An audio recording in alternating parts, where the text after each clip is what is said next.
Welcome to Kushala media. పాపం అడవి జంతువులకు దాహం వేసినట్లుంది. అరణ్యం దాటుకుని వెళ్తే ఏమైనా చుక్క నీళ్లు దొరుకుతాయనే ఆశతో జనావాసాల్లోకి వస్తున్నాయి అందమైన చుక్కల దుప్పులు. నీళ్ల కోసం ఆశతో వచ్చిన జింకలకు గుక్కెడు నీళ్లు దొరకకపోగా వాటి ప్రాణాలు ప్రమాదంలో పడుతున్నాయి.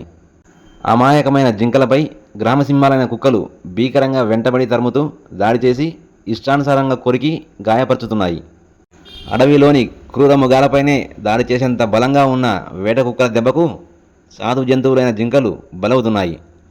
ఆత్మకూరు మండలంలోని ముష్టపల్లి గ్రామంలో సోమవారం కొన్ని చూడముచ్చరైన దుప్పులు నీళ్ల కోసం అడవి సమీపంలోని ప్రాంతాలకు రావడం చూసిన కుక్కలు గుంపులు గుంపులుగా దాడి చేశాయి.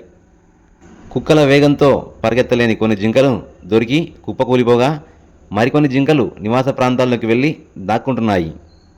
గాయాల నుంచి రక్తం కారుతూ విలవిలలాడుతున్న జింకలను గుర్తించిన గ్రామస్తులు వాటిని పట్టుకొని ప్రథమ చికిత్స చేసి ఆ తర్వాత అటవీ అధికారులకు అప్పగిస్తున్నారు.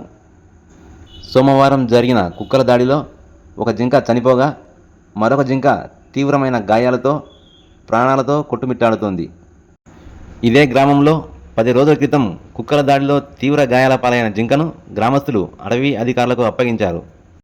అటవీ జంతువులకు అరణ్యంలో నీటి వసతి కల్పించి గ్రామాల్లోకి వచ్చి మృత్యువాత పడకుండా చూడాలని గ్రామస్తులు కోరుతున్నారు.